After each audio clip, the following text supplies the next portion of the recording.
So hello नमस्ते everyone welcome back to my YouTube channel. So आज हामी कुरा गर्नेवाला छौँ सबियुमा भएको मतदानको बारेमा। थापाथली क्याम्पसको सबियु अध्यक्षमा नेवी संघका प्रहलाद खड्का विजयी भएका छन्। सचिवमा अखिल क्रान्तिकारीका जेसेस उपाध्याय र कोषाध्यक्षमा नेवी संघका ऋषिकेश प्रजापति निर्वाचित भएका छन्। मतगणना सकिए पनि आधिकारिक घोषणा हुन बाँकी छ। सलमान खानको फिल्म सिकन्दर चैत 17 गते रिलिज हुने भएको छ।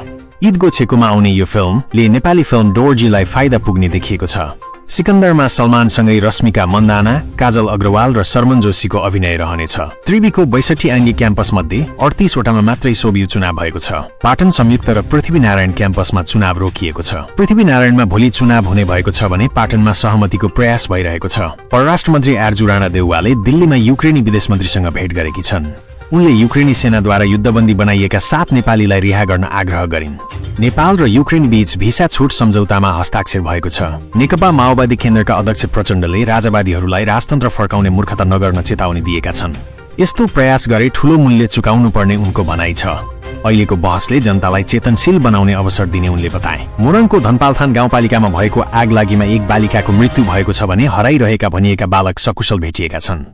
आगलागीबाट 9 घर जलेका छन्। कुसाङ लामा 25 करोड रुपियाँ बराबरको युरो र अमेरिकी डलर बोकेर केरुङतर्फ जाँदै थिए। उनी टोखाको झोड क्षेत्रबाट मध्यराती पक्राउ परेका हुन्।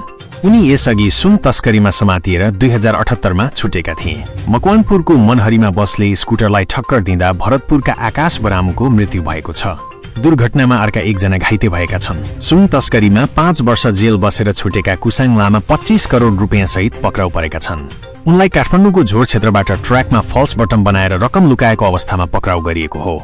उनीमाथि थप अनुसन्धान जारी छ। 10 वर्षदेखि चोरीमा संलग्न विक्रम नेउपाने पक्राउ परेका छन्। उनले चोरी गरेका मूर्तिदेखि चरेसका भाँडासम्म बरामद भएका छन्। प्रहरीले उनलाई थप अनुसन्धानको लागि सातो बाटो पठाएको छ। इजरायलले गाजामा हमास लक्षित हमला गर्दा 34 जनाको मृत्यु र 70 जना घाइते भएका छन्। युद्ध विरामको प्रयास भइरहेका बेला इजरायलले हमासले बन्दी रिहा नगरेको भन्दै आक्रमण गरेको हो। पोखराको इन्जिनियरिङ अध्ययन संस्थानमा सोबियु निर्वाचनका लागि नेवी संघको आन्तरिक विवादले तनाव सिर्जना गरेको छ। सचिव पदमा मनोनयन दर्ता गराउन नसकेपछि विवाद बढेको हो। विद्यार्थीहरूले टायर बालेर प्रदर्शन र अनसन गरेका छन्। अछामको बाटुलासेन केन्द्रबिन्दु भएर 4.3 म्याग्निच्युडको भूकम्प गएको छ।